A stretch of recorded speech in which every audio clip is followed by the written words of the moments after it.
ಪ್ರೀತಿಯ ವಿದ್ಯಾರ್ಥಿಗಳೇ, ನಾನು ಪ್ರಭುಸ್ವಾಮಿಯು ಸಹಾಯಕ ಪ್ರಾಧ್ಯಾಪಕ ಶ್ರೀ ಮದ್ದಾನೇಶ್ವರ ಸರ್ಕಾರಿ ಪ್ರಥಮ ದರ್ಜೆ ಕಾಲೇಜು ಕಬ್ಬಹಳ್ಳಿ, ಗುಂಡ್ಲುಪೇಟೆ ತಾಲೂಕು, ಚಾಮರಾಜನಗರ ಜಿಲ್ಲೆ. ಪ್ರೀತಿಯ ವಿದ್ಯಾರ್ಥಿಗಳೇ, ಇವತ್ತಿನ ಈ ಸೆಷನ್ 9ರಲ್ಲಿ ನಾವು ಮೈಸೂರು ವಿಶ್ವವಿದ್ಯಾನಿಲಯದ BA 4ನೇ ಸೆಮಿಸ್ಟರ್ನ ಇತಿಹಾಸ ಪತ್ರಿಕೆಯ 2ನೇ ಘಟಕವಾದ ತೀವ್ರಗಾಮಿಗಳ ಏಳಿಗೆ ಅಥವಾ ತೀವ್ರಗಾಮಿಗಳ ಯುಗ, ಇದ್ರ ಬಗ್ಗೆ ತಿಳ್ಕೊಳ್ಳೋ ಪ್ರಯತ್ನವನ್ನು ಮಾಡೋಣ. ಕಳೆದ ಸೆಷನ್ 8ರಲ್ಲಿ ನಾವು ಅಥವಾ ಕಳೆದ ಸೆಷನ್ 1ರಿಂದ 8ರವರೆಗೆ ನಾವು ಭಾರತದಲ್ಲಿ ರಾಷ್ಟ್ರೀಯತೆಯ ಉದಯಕ್ಕೆ ಕಾರಣವಾದ ಅಂಶಗಳು, ಭಾರತದ ರಾಷ್ಟ್ರೀಯ ಕಾಂಗ್ರೆಸ್ಸಿನ ಏಳಿಗೆ, ರಾಷ್ಟ್ರೀಯ ಕಾಂಗ್ರೆಸ್ ಸಂಬಂಧಪಟ್ಟಂತೆ ರಕ್ಷಾ ಕವಾಟ ಸಿದ್ಧಾಂತ ಹಾಗೂ ಭಾರತದ ರಾಷ್ಟ್ರೀಯ ಕಾಂಗ್ರೆಸ್ನ ಉದ್ದೇಶಗಳು, ಮಂದಗಾಮಿ ನಾಯಕರ ಉದಯ, ಮಂದಗಾಮಿ ನಾಯಕರ ರಾಷ್ಟ್ರೀಯ ಹೋರಾಟದ ಸ್ವರೂಪ, ಅವರ ಸಾಧನೆಗಳು, ಅವರ ವಿಮರ್ಶೆ ಬಗ್ಗೆ ತಿಳ್ಕೊಂಡು ಹಾಗಿದ್ರೆ ತೀವ್ರಗಾಮಿಗಳು ಅಂದರೆ ಯಾರು, ಇವರ ಉದಯ ಹೇಗಾಯಿತು, ತೀವ್ರಗಾಮಿ ರಾಷ್ಟ್ರೀಯ ಹೋರಾಟಗಾರರ ಹೋರಾಟದ ಸ್ವರೂಪ ಹೇಗಿತ್ತು ಎನ್ನುವುದನ್ನು ಈ ಕ್ಲಾಸಲ್ಲಿ ನಾವು ತಿಳ್ಕೊತಾ ಹೋಗೋಣ. ನೋಡಿ, ನಿಮ್ಗೆ ಈಗಾಗಲೇ ಗೊತ್ತು, ಮಂದಗಾಮಿಗಳ ಹೋರಾಟದ ಸ್ವರೂಪ ಸಂವಿಧಾನಾತ್ಮಕ ಮಾರ್ಗ ಆಗಿತ್ತು. ಅವರ ಕಾಲವನ್ನು ಮನವಿಗಳ ಕಾಲ, ಪ್ರಾರ್ಥನೆಯ ಕಾಲ, ಭಿನ್ನವತ್ತಳೆಗಳ ಕಾಲ ಅಂತ ಕರೆದು. ಯಾಕೆಂದರೆ ಯಾವೊಬ್ಬ ಮಂದಗಾಮಿ ನಾಯಕರು ಸಹ ಬ್ರಿಟಿಷ್ ಸರ್ಕಾರಕ್ಕೆ ನೋವನ್ನುಂಟು ಮಾಡುವಂತಹ ಬರಹಗಳನ್ನೂ ಬರೆಯೋದು ಕಷ್ಟ ಆಯಿತು. ಹೀಗಾಗಿ ಹೊಸ ತಲೆಮಾರು ಅಂದರೆ ಮಂದಗಾಮಿಗಳ ನಂತರ ಹೊಸ ತಲೆಮಾರು ಭಾರತದಲ್ಲಿ ಸೃಷ್ಟಿಯಾಯಿತು. ಪಾಶ್ಚಿಮಾತ್ಯ ವಿಚಾರಧಾರೆಗಳಿಂದ ಪ್ರಭಾವಿತರಾದಂತಹ, ಪಾಶ್ಚಿಮಾತ್ಯರ ಉದಾರವಾದ ರಾಜಕೀಯ ಪ್ರಜ್ಞೆ, ಪ್ರಜಾಪ್ರಭುತ್ವದ ಕಲ್ಪನೆಗಳನ್ನು ಮೈಗೂಡಿಸ್ಕೊಂಡಂತಹ ಹೊಸ ವರ್ಗ, ಹೊಸ ವಿದ್ಯಾವಂತ ಸಮುದಾಯ ಈ ಮಂದಗಾಮಿಗಳ ಹೋರಾಟದ ಸ್ವರೂಪವನ್ನು ಧಿಕ್ಕರಿಸಿ ಕಾಲ ಬದಲಾಗುತ್ತಿದ್ದ ಹಾಗೆ ಹೊಸ ಮಾದರಿಯ ಹೋರಾಟಕ್ಕೆ ತನ್ನನ್ನು ತಾನು ತೆರೆಕೊಳ್ಬೇಕಾಯಿತು. ಇಲ್ಲಿವರೆಗೂ ಮಂದಗಾಮಿಗಳ ಹೋರಾಟ ಹೇಗಿತ್ತು ಅಂತ ಹೇಳಿದ್ರೆ, ಕಾಂಗ್ರೆಸ್ ಅಧಿವೇಶನಗಳಲ್ಲಿ ಚರ್ಚಿಸುವುದಷ್ಟೇ ಸೀಮಿತ ಆಗಿತ್ತು. ಆದರೆ ಜನಸಾಮಾನ್ಯರ ಹೋರಾಟ ಅಂದರೆ ರಾಷ್ಟ್ರೀಯ ಹೋರಾಟ ಜನಸಾಮಾನ್ಯರ ಹೋರಾಟವಾಗಿ ಬದಲಾಗಿರಲಿಲ್ಲ. ಹೀಗಾಗಿ ತೀವ್ರತರದ ಹೋರಾಟದ ಸ್ವರೂಪವನ್ನು ಅಂದರೆ ಸಂವಿಧಾನಾತ್ಮಕ ಮಾರ್ಗವನ್ನು ತ್ಯಜಿಸಿ ಬ್ರಿಟಿಷರ ವಿರುದ್ಧ ತೀವ್ರವಾದ ಹೋರಾಟವನ್ನು ಆರಂಭಿಸಿದವರನ್ನು ನಾವು ತೀವ್ರಗಾಮಿಗಳು ಅಂತ ಕರಿತೀವಿ. ನೋಡಿ, ನಾವು 1885ರಿಂದ 1905ರವರೆಗಿನ ಕಾಲವನ್ನು ಮಂದಗಾಮಿಗಳ ಕಾಲ ಅಂತ ಕರೆದ್ರೆ, 1905ರಿಂದ 1920ರವರೆಗಿನ ಕಾಲ, ಕೆಲವರು 1918 ಅಂತಾನು ಹೇಳ್ತಾರೆ, ಈ ಕಾಲನ ತೀವ್ರಗಾಮಿಗಳ ಯುಗ ಅಂತ ಕರಿತೀವಿ. ಈ ಸೆಷನ್ನಲ್ಲಿ ನಾವು ಅಂದರೆ ಸೆಷನ್ 9ರಲ್ಲಿ ತೀವ್ರಗಾಮಿಗಳ ಹೋರಾಟದ ಸ್ವರೂಪ, ತೀವ್ರಗಾಮಿಗಳ ಉದಯಕ್ಕೆ ಕಾರಣವಾದ ಅಂಶಗಳು, ತೀವ್ರಗಾಮಿಗಳ ಸಾಧನೆಗಳನ್ನು ಹಾಗೂ ಕೆಲವು ತೀವ್ರಗಾಮಿ ನಾಯಕರ ಬಗ್ಗೆ ತಿಳ್ಕೊಳ್ಳೋ ಪ್ರಯತ್ನವನ್ನು ಮಾಡೋಣ. ಮೊದಲನೇದಾಗಿ ನವರಾಷ್ಟ್ರೀಯವಾದದ ಉದಯ. ನೋಡಿ, ಹಿಂದೆ ಮಂದಗಾಮಿಗಳ ಸಭೆಗಳಾಗಲಿ, ಪ್ರಾರ್ಥನೆಗಳಾಗಲಿ, ಭಾಷಣಗಳಾಗಲಿ ರಾಜಕೀಯ ರಿಯಾಯಿತಿಗಳನ್ನು ದೊರಕಿಸಿಕೊಡುವುದರಲ್ಲಿ ವಿಫಲ ಆಗೋಯಿತು. ಹೀಗಾಗಿ ಪ್ರಜಾಪ್ರಭುತ್ವವನ್ನು ಮುನಿಸಬೇಕು ಅಂತ ಹೇಳಿದ್ರೆ ರಾಜಕೀಯ ಹೋರಾಟ ಅನಿವಾರ್ಯ ಮತ್ತು ಬ್ರಿಟಿಷ್ ಸರ್ಕಾರದ ಮೇಲೆ ಭಾರತೀಯರು ತಮ್ಮ ಸಂವಿಧಾನಾತ್ಮಕ ಬೇಡಿಕೆಗಳನ್ನು ಈಡೇರಿಸ್ಕೋಬೇಕು ಅಂತ ಹೇಳಿದ್ರೆ ಒತ್ತಡ ತಂತ್ರವನ್ನು ಅನುಸರಿಸಬೇಕು ಅಂತ ನವರಾಷ್ಟ್ರೀಯವಾದದ ಉದಯದ ಕಲ್ಪನೆ ಭಾರತೀಯರಲ್ಲಿ ಮೂಡಿತು. ಈ ನವರಾಷ್ಟ್ರೀಯವಾದದ ಅಥವಾ ಈ ರಾಜಕೀಯ ಹೋರಾಟ ಮತ್ತು ಒತ್ತಡ ತಂತ್ರದ ಬಗ್ಗೆ ಮೊದಲು ಕಲ್ಪನೆಯನ್ನು ಬೆಳೆಸಿಕೊಟ್ಟವರು ಯಾರು? ಅರವಿಂದೋ ಘೋಷರವರು. ಇವರು 1893ನೇ ಇಸ್ವಿಯಲ್ಲಿ ಇಂದು ಪ್ರಕಾಶ್ ಪತ್ರಿಕೆಯಲ್ಲಿ ಒಂದು ಲೇಖನವನ್ನು ಬರೀತಾರೆ. ಆ ಲೇಖನದ ಶೀರ್ಷಿಕೆ ಹಳೆಯ ದೀಪಗಳಿಗೆ ಬದಲಾಗಿ ಹೊಸ ದೀಪಗಳು ಅಂತ. ಅಂದರೆ ಹಿಂದಿನ ಸಂವಿಧಾನಾತ್ಮಕ ಹೋರಾಟ, ಮಂದಗಾಮಿಗಳ ಹೋರಾಟದ ಬದಲಿಗೆ ಹೊಸ ತಲೆಮಾರಿನ ಹೋರಾಟ ಆರಂಭ ಆಗಬೇಕು ಮತ್ತು ಹೋರಾಟದ ಸ್ವರೂಪ ಹೇಗಿರಬೇಕೆನ್ನುವ ಬಗ್ಗೆ ಇಂದು ಪ್ರಕಾಶ್ ಪತ್ರಿಕೆಯಲ್ಲಿ ಬರೆದರು. ಹಾಗೆಯೇ 1907ನೇ ಇಸ್ವಿಯಲ್ಲಿ ಒಂದೇ ಮಾತರಂ ಪತ್ರಿಕೆಯಲ್ಲಿ ಬರಿತಾ ನಿಷ್ಕ್ರಿಯ ಪ್ರತಿಭಟನೆ ಎನ್ನುವ ಕಲ್ಪನೆಯನ್ನು ಮೂಡ್ತಾರೆ. ಒಂದು ಕಡೆ ಕ್ರಿಯಾಶೀಲ ಪ್ರತಿಭಟನೆ ಮತ್ತು ನಿಷ್ಕ್ರಿಯ ಪ್ರತಿಭಟನೆ. Very simple. ನಿಷ್ಕ್ರಿಯ ಪ್ರತಿಭಟನೆ ಅಂದರೆ ಏನು ಅಂತಂದರೆ, ಸರ್ಕಾರಕ್ಕೆ ಯಾವುದೇ ಸಹಕಾರ ನೀಡದೇ ಇರುವುದು ನಿಷ್ಕ್ರಿಯ ಪ್ರತಿರೋಧ. ಸೊ ಇನ್ನೊಂದು ಕ್ರಿಯಾಶೀಲ ಪ್ರತಿರೋಧ. ಕ್ರಿಯಾಶೀಲ ಪ್ರತಿರೋಧ ಅಂದ್ರೂ ಅಷ್ಟೇ, ಅದು ಸಹ ಬ್ರಿಟಿಷ್ ಸರ್ಕಾರಕ್ಕೆ ಸಹಕಾರವನ್ನು ಕೊಡದೇ ಇರತಕ್ಕಂಥದ್ದು. ಹೀಗಾಗಿ ಈ ಅರಬಿಂದೋ ಘೋಷ್ರವರು ನಿಷ್ಕ್ರಿಯ ಪ್ರತಿರೋಧವನ್ನ ಜನರಿಗೆ ಪರಿಚಯಿಸ್ತಾ ಹೋದರು. ಇವರು ಬೋಧಿಸಿದಂತಹ ನವರಾಷ್ಟ್ರೀಯವಾದವನ್ನ ಲಾಲಾ ಲಜಪತ್ ರಾಯ್, ಬಾಲಗಂಗಾಧರ ತಿಲಕ್, ಬಿಪಿನ್ ಚಂದ್ರಪಾಲ್ ಅವರು ಮುಂದಿನ ತಲೆಮಾರಿಗೆ ಪರಿಚಯಿಸುವ ಕೆಲಸವನ್ನ ಮಾಡಿದ್ರು. ಜೊತೆಗೆ ಕಾಂಗ್ರೆಸ್ಸಿನ ಸಂವಿಧಾನಾತ್ಮಕ ಹೋರಾಟದ ಮಾರ್ಗವನ್ನ ಅರಬಿಂದೋ ಘೋಷ್ ಅವರು ಟೀಕಿಸಿದ್ರು. ಮಧ್ಯಮ ವರ್ಗದ ಸಂಘಟನೆ ಈ ಕಾಂಗ್ರೆಸ್ ಅಂತ ಟೀಕೆ ಮಾಡಿದ್ರು ಅರಬಿಂದೋ ಘೋಷ್ ಅವರು. ಹೀಗೆ ನವರಾಷ್ಟ್ರೀಯವಾದ ಅರಬಿಂದೋ ಘೋಷ್ ಅವರ ಫಲವಾಗಿ ಭಾರತದಲ್ಲಿ ಜನ್ಮ ತಾಳಿತು. ಎರಡನೇ ಅಂಶ, ತೀವ್ರಗಾಮಿಗಳ ಉದಯಕ್ಕೆ ಕಾರಣವಾಗಿದ್ದು ವಸಾಹತುಶಾಹಿ ಸರ್ಕಾರದ ಆರ್ಥಿಕ ಶೋಷಣೆ. ನೋಡಿ, ಕೆಲವೊಂದಷ್ಟು ಮಂದಗಾಮಿ ನಾಯಕರು ಈಗಾಗಲೇ ಬ್ರಿಟಿಷ್ ಸರ್ಕಾರದ ಆರ್ಥಿಕ ಶೋಷಣೆಯನ್ನ ಭಾರತದ ಪ್ರಜೆಗಳಿಗೆ ತೋರಿಸ್ಕೊಟ್ಟಿದ್ರು. ಎಂ.ಜಿ. ರಾನಡೆಯವರು ಎಸ್ಸೇಸ್ ಇನ್ ಇಂಡಿಯನ್ ಎಕಾನಮಿ ಎನ್ನುವ ಕೃತಿಯನ್ನು ಬರೆದರು. ಹಾಗೆಯೇ ನವರೋಜಿ ಅವರು ಸಂಪತ್ತಿನ ಸೋರಿಕೆ ಸಿದ್ಧಾಂತವನ್ನು ಪ್ರಕಟಿಸಿ poverty and unBritish rule in India ಎನ್ನುವಂಥ ಕೃತಿಯನ್ನು ಬರೆದರು. ಆರ್.ಸಿ. ದತ್ ಅವರು ಎಕಾನಮಿಕ್ ಹಿಸ್ಟರಿ ಆಫ್ ಇಂಡಿಯಾ ಎನ್ನುವ ಕೃತಿಯನ್ನು ಬರೆದು ಈ ಎಲ್ಲ ಕೃತಿಗಳ ಸಾರ ಏನು ಅಂತ ಹೇಳಿದ್ರೆ ಭಾರತದ ಬಡತನಕ್ಕೆ ಬ್ರಿಟಿಷ್ ಪ್ರಭುತ್ವದ ಆರ್ಥಿಕ ನೀತಿಯೇ ಕಾರಣ ಎನ್ನುವುದನ್ನು ತೋರಿಸ್ಕೊಟ್ರು. ಹಾಗೆಯೇ ಭಾರತದ ಸಂಪತ್ತು ಹೇಗೆ ಬ್ರಿಟನ್ನಿಗೆ ಹರಿದು ಹೋಗುತ್ತಾ ಇದೆ ಎನ್ನುವುದನ್ನು ಸಂಪತ್ತಿನ ಸೋರಿಕೆ ಸಿದ್ಧಾಂತದಲ್ಲಿ ದಾದಾಬಾಯಿ ನವರೋಜಿಯವರು ತೋರಿಸ್ಕೊಟ್ರು. ಈ ಕೃತಿಗಳು ಭಾರತದಲ್ಲಿ ಬ್ರಿಟಿಷ್ ಆಡಳಿತದ ನೈಜ ಸ್ವರೂಪವನ್ನು ಜನರಿಗೆ ತೋರಿಸ್ಕೊಟ್ವು. ಹಾಗೆಯೇ ಬ್ರಿಟಿಷ್ ಆಡಳಿತದ ನೈತಿಕ ಆಧಾರವನ್ನೇ ಕೆಡವಿಬಿಟ್ಟು ಮತ್ತು ಹೊಸ ತಲೆಮಾರಿನ ನಾಯಕರು ಇದ್ರ ಬಗ್ಗೆ ಚಿಂತನೆ ಮಾಡುವಂತೆ ಮಾಡಿದ್ವು. ರಾಜಕೀಯ ಪ್ರಜ್ಞೆ ಹೊಂದಿರತಕ್ಕಂತಹ ಭಾರತೀಯರು ಈಗ ಬ್ರಿಟಿಷ್ ಆಡಳಿತದ ನೈಜ ಸ್ವರೂಪವನ್ನು ಅರಿಯೋದಕ್ಕೆ ಈ ವಸಾಹತುಶಾಹಿ ಆರ್ಥಿಕ ಶೋಷಣೆ ಕಾರಣ ಆಯಿತು. ಈ ಕೃತಿಗಳು ಬ್ರಿಟಿಷರ ಮೂಲ ಉದ್ದೇಶ ಭಾರತೀಯರನ್ನ ಆರ್ಥಿಕವಾಗಿ ಬಳಸಿಕೊಳ್ಳೋದು ಮತ್ತು ಭಾರತದ ವೆಚ್ಚದಲ್ಲಿ ಇಂಗ್ಲೆಂಡನ್ನು ಶ್ರೀಮಂತಗೊಳಿಸುವುದು ಎನ್ನುವುದನ್ನು ಅರ್ಥ ಮಾಡಿಕೊಂಡರು. ಹೀಗೆ ಬ್ರಿಟಿಷರ ಆರ್ಥಿಕ ನೀತಿ ಹೊಸ ತಲೆಮಾರಿನ ತೀವ್ರಗಾಮಿಗಳ ಉದಯಕ್ಕೆ ಕಾರಣ ಆಯಿತು. ಮೂರನೇ ಪಾಯಿಂಟು, ಭಾರತೀಯರ ಜೀವನದಲ್ಲಿ ಹೆಚ್ಚಿನ ಸಂಕಷ್ಟಗಳು. ಅಂದರೆ ಬ್ರಿಟಿಷರ ಆಡಳಿತಾವಧಿಯಲ್ಲಿ ಕಂದಾಯದಿಂದಾಗಿ ಬರಗಾಲ, ಕ್ಷಾಮ, ರೋಗಗಳಂತಹ ಪರಿಸ್ಥಿತಿಗಳು ಉಲ್ಬಣ ಆಗಿದ್ದವು. 1896-97 ಇಸ್ವಿಯಲ್ಲಿ ಭಾರತದ ಬಹುಭಾಗದಲ್ಲಿ ಕ್ಷಾಮ ಉಂಟಾಗಿತ್ತು. ಜನ ಆಹಾರದ ಸಮಸ್ಯೆಗೆ ನರಳಿ ಸಾವನ್ನ ಒಪ್ತಾ ಇದ್ದರು. ಹಾಗೆಯೇ ಈ ಸಂದರ್ಭ ಬಂದರೂ ಸಹ ಭಾರತದಿಂದ ಆಹಾರ ಧಾನ್ಯಗಳನ್ನು ಇಂಗ್ಲೆಂಡ್ಗೆ ಮತ್ತು ಯುರೋಪಿನ ವಿವಿಧ ರಾಷ್ಟ್ರಗಳಿಗೆ ಭಾರತದ ಬ್ರಿಟಿಷ್ ಸರ್ಕಾರ ರಫ್ತು ಮಾಡೋದನ್ನು ನಿಲ್ಲಿಸಲಿಲ್ಲ. ಇದು ಭಾರತೀಯರಿಗೆ ಅಸಮಾಧಾನವನ್ನು ಉಂಟು ಮಾಡಿತು. ಹಾಗೆಯೇ 1899 ಮತ್ತು 1900 ಇಸ್ವಿಯಲ್ಲಿ ಮಹಾರಾಷ್ಟ್ರದ ಬಹುಪಾಲು ಪ್ರದೇಶಗಳಲ್ಲಿ ಪ್ಲೇಗ್ ರೋಗ ಕಾಣಿಸಿಕೊಂಡಿತು. ಈ ಪ್ಲೇಗ್ ರೋಗವನ್ನು ನಿರ್ವಹಿಸುವುದರಲ್ಲಿ ಬ್ರಿಟಿಷ್ ಸರ್ಕಾರ ಲೋಪವನ್ನು ಮಾಡಿತು. ತಿಲಕರು ಏನು ಮಾಡಿದ್ರು, ಸರ್ಕಾರದ ಈ ಪ್ಲೇಗ್ ಸಂಬಂಧಿತ ಕ್ರಮಗಳಿಗಾಗಿ ಮತ್ತು ಪ್ಲೇಗ್ ನಿರ್ವಹಣೆಗಾಗಿ ನೇಮಿಸಿದ ಅಧಿಕಾರಿಗಳ ಲೋಪದವನ್ನು ಕುರಿತು ಪತ್ರಿಕೆಗಳಲ್ಲಿಯೂ ಸಹ ಟೀಕೆಯನ್ನು ಮಾಡಿದರು. ಹಾಗೆಯೇ 1902 ಇಸ್ವಿಯಲ್ಲಿ ದೆಹಲಿಯಲ್ಲಿ ದರ್ಬಾರ್ ಆಯಿತು. ಅಂದರೆ ಭಾರತದ ಸಾಮ್ರಾಜ್ಞಿಯಾಗಿ ಇಂಗ್ಲೆಂಡಿನ ವಿಕ್ಟೋರಿಯಾ ರಾಣಿಯನ್ನು ಘೋಷಿಸುವಂತಹ ಒಂದು ಸಂದರ್ಭ ಆಗಿತ್ತು. ಹೀಗೆ ಭಾರತದಲ್ಲಿ ಕ್ಷಾಮಗಳುಂಟಾಗಿರೋ ಸಂದರ್ಭದಲ್ಲಿ, ಪ್ಲೇಗ್ ರೋಗ ಕಾಣಿಸಿಕೊಂಡ ಸಂದರ್ಭದಲ್ಲಿ, ಭಾರತ ಜನ ಬಡತನಕ್ಕೆ ಸಿಕ್ಕು ನರಳುತ್ತಾ ಇರುತ್ತೆ. ಈ ಸಂದರ್ಭದಲ್ಲಿ 1902ರ ದೆಹಲಿ ದರ್ಬಾರ್ ಅವಶ್ಯಕತೆ ಇರಲಿಲ್ಲ. ಇದು ಬ್ರಿಟಿಷರ ಮನಸ್ಥಿತಿಯನ್ನು ಭಾರತೀಯರಿಗೆ ತೋರಿಸ್ಕೊಡ್ತು. ಹೀಗಾಗಿ ವಿದ್ಯಾವಂತ ಭಾರತೀಯ ಸಮುದಾಯ ಸಾಂವಿಧಾನಾತ್ಮಕ ಮಾರ್ಗವನ್ನು ಬಿಟ್ಟು ತೀವ್ರ ಸ್ವರೂಪದ ಹೋರಾಟಕ್ಕೆ ತಮ್ಮನ್ನು ತೆರೆಕೊಳ್ಳೋದಕ್ಕೆ ಈ ಅಂಶಗಳು ಕಾರಣ ಆದವು. ಪಾಯಿಂಟ್ ನಂಬರ್ 4, ಭ್ರಮನಿರಸನಗೊಂಡ ಮಂದಗಾಮಿಗಳ ಹೋರಾಟ. ಮಂದಗಾಮಿಗಳು ಭಾಸಿದ್ರು ಬ್ರಿಟಿಷರ ಆಡಳಿತದ ಬಗ್ಗೆ ಅವರಿಗೆ ತೀವ್ರತರವಾದ ನಂಬಿಕೆ ಇತ್ತು. ಬ್ರಿಟಿಷರು ಭಾರತೀಯರ ರಾಜಕೀಯ ಹಕ್ಕುಗಳನ್ನು ಗೌರವಿಸುತ್ತಾರೆ ಎನ್ನುವಂತಹ ನಂಬಿಕೆ ಅವರಿಗಿತ್ತು. ಹಾಗಿದ್ರೂ ಈ ಮಂದಗಾಮಿಗಳ ಹೋರಾಟದ ಕಾಲದಲ್ಲಿ ಕೆಲವೊಂದಷ್ಟು ಸಮಸ್ಯೆಗಳು ಸಂಭವಿಸಿದವು. ಒಂದು 1892ರ ಇಂಡಿಯನ್ ಕೌನ್ಸಿಲ್ ಆಕ್ಟ್. ಅದರ ಪ್ರಕಾರ ಭಾರತೀಯರು ಇಂಡಿಯನ್ ಕೌನ್ಸಿಲನ್ನು ರದ್ದು ಮಾಡಬೇಕು ಅಂತ ಭಾವಿಸಿದ್ರು, ಪ್ರಯತ್ನಿಸ್ತಾ ಇದ್ರು.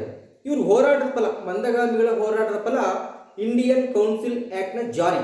ಆದರೆ ಈ ಇಂಡಿಯನ್ ಕೌನ್ಸಿಲ್ ಆಕ್ಟು ಸಹ ಭಾರತೀಯರಿಗೆ ತೃಪ್ತಿಪಡಿಸುವಂತಹ ಸಾಂವಿಧಾನಿಕ ಸುಧಾರಣೆಗಳನ್ನು ತರಲಿಲ್ಲ.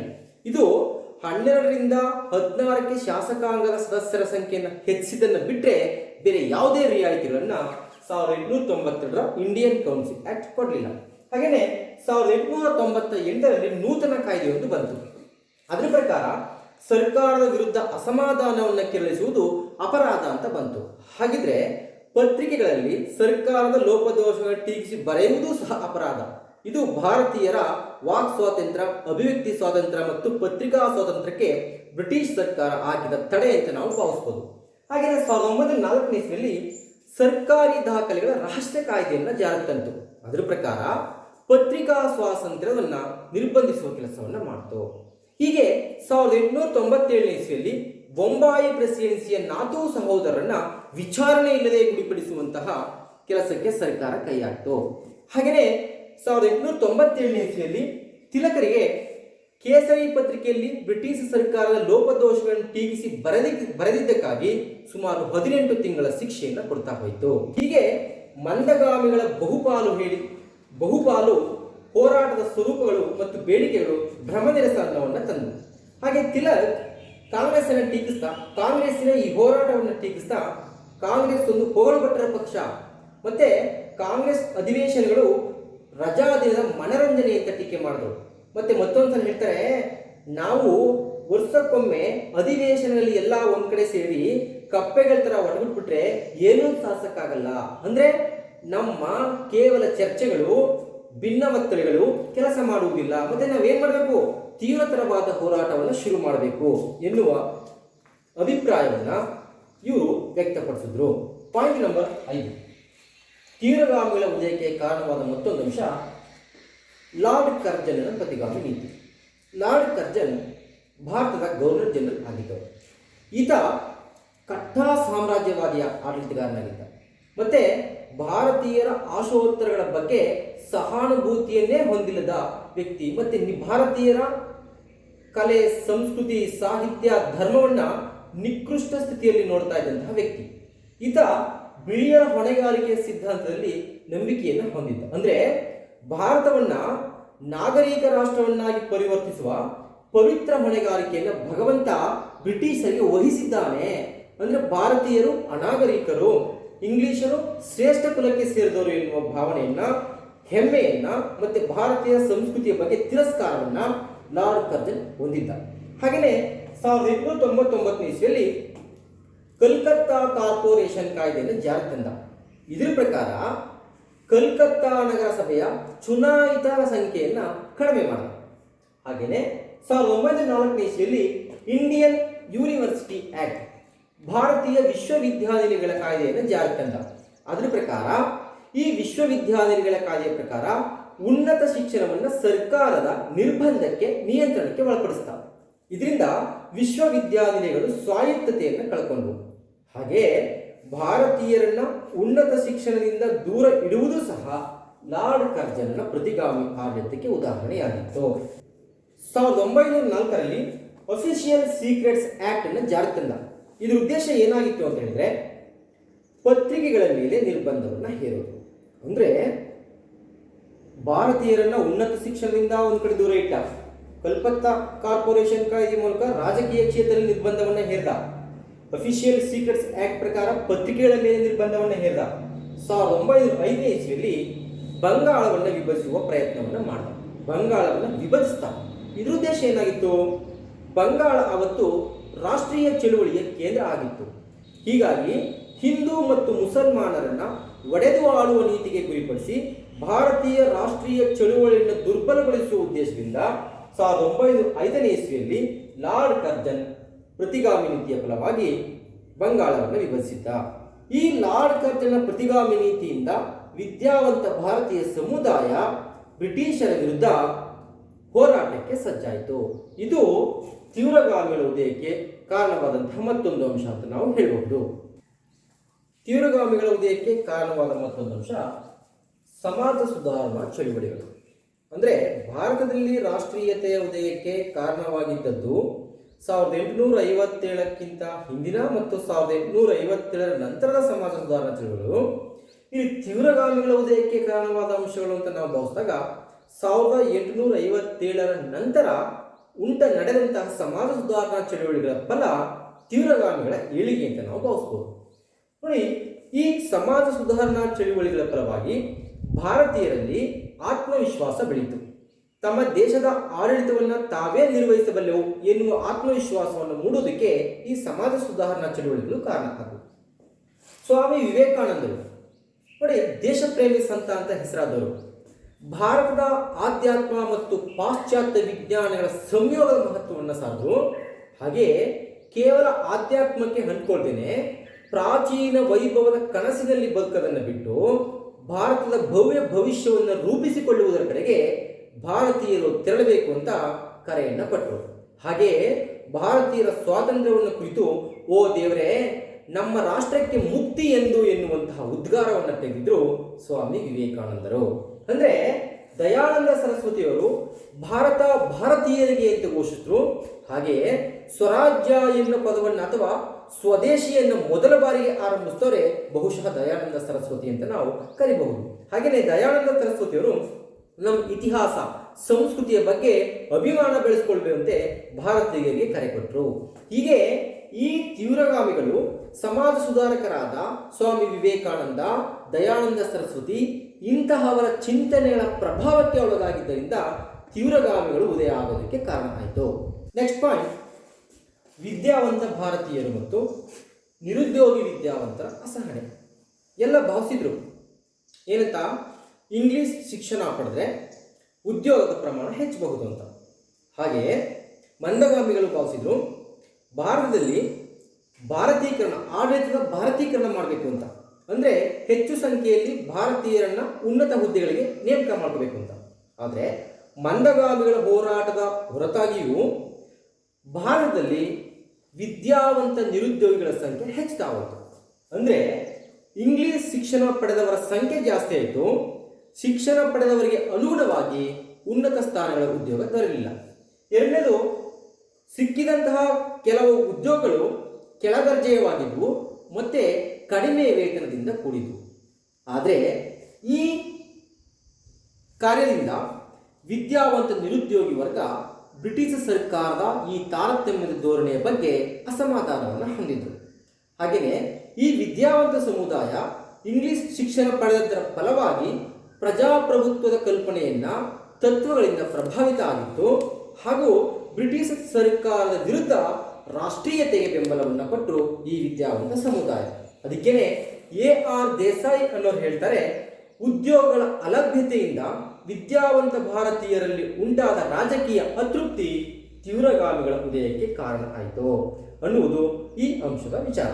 ತೀವ್ರಗಾಮಿಗಳ ಉದಯಕ್ಕೆ ಕಾರಣವಾದ ಮತ್ತೊಂದು ಅಂಶ ಉಗ್ರ ರಾಷ್ಟ್ರೀಯತೆಯ ಪ್ರತಿಪಾದನೆಯ ಪಂಥಗಳು. ರಾಷ್ಟ್ರೀಯ ಚಳುವಳಿ ಆರಂಭ ಆದ ಕಾಲದಿಂದ ಹಿಡಿದು ಇಡೀ ಭಾರತದಾದ್ಯಂತ ವಿವಿಧ ಪ್ರೆಸಿಡೆನ್ಸಿ ಪ್ರಾಂತ್ಯಗಳಲ್ಲಿ ಈ ಉಗ್ರ ರಾಷ್ಟ್ರೀಯತೆಯನ್ನು ಪ್ರತಿಪಾದಿಸುವ ಒಂದಷ್ಟು ಪಂಥಗಳು ಇದ್ವು. ಫಾರ್ ಎಕ್ಸಾಂಪಲ್, ಬಂಗಾಳದಲ್ಲಿ ರಾಜನಾರಾಯಣ ಬೋಸ್ ಮತ್ತು ಅಶ್ವಿನಿ ಕುಮಾರ್ ದತ್ತ ಅನ್ನೋರು, ಬೊಂಬಾಯಿಯಲ್ಲಿ ಅಥವಾ ಬೊಂಬಾಯಿ ಪ್ರೆಸಿಡೆನ್ಸಿಯಲ್ಲಿ ವಿಷ್ಣು ಶಾಸ್ತ್ರಿ ಚಿಪ್ಲೂನ್ಕರ್ ಅನ್ನೋರು, ಹಾಗೆ ಮತ್ತೊಬ್ಬರು ಬಂಕಿಮಚಂದ್ರ ಚಟರ್ಜಿ ಒಂದೇ ಮಾತ್ರ ಅಂದರೆ ಆನಂದ ಮಠ ಕಾದಂಬರಿಯನ್ನು ಬರೆದು ಬ್ರಿಟಿಷ್ ಸರ್ಕಾರದ ವಿರುದ್ಧ ಉಗ್ರ ರಾಷ್ಟ್ರೀಯತೆಯನ್ನು ಪ್ರತಿಪಾದಿಸ್ತಾ ಇದ್ದರು. ಈ ಭಾವನೆಗಳು ಜನರಲ್ಲಿ ಬಂಕಿಮಚಂದ್ರರ ಉಗ್ರ ರಾಷ್ಟ್ರೀಯತೆಯಿಂದ, ಆ ಭಾವನೆಗಳಿಂದ, ಸಾಹಿತ್ಯಗಳಿಂದ ತೀವ್ರತರವಾದ ರಾಷ್ಟ್ರೀಯವಾದಕ್ಕೆ ಕಾರಣ ಆಯಿತು. ಹಾಗೆಯೇ ರಾಜನಾರಾಯಣ ಬೋಸ್ರವರು ಅಪ್ರತಿಮ ದೇಶಾಭಿಮಾನಿಯಾಗಿದ್ದು ಬ್ರಿಟಿಷರು ಮತ್ತು ಬ್ರಿಟಿಷರು ಪ್ರತಿನಿಧಿಸುವಂತಹ ಎಲ್ಲವನ್ನೂ ಟೀಕಿಸ್ತಾ ಇದ್ದಂತಹ ವ್ಯಕ್ತಿ.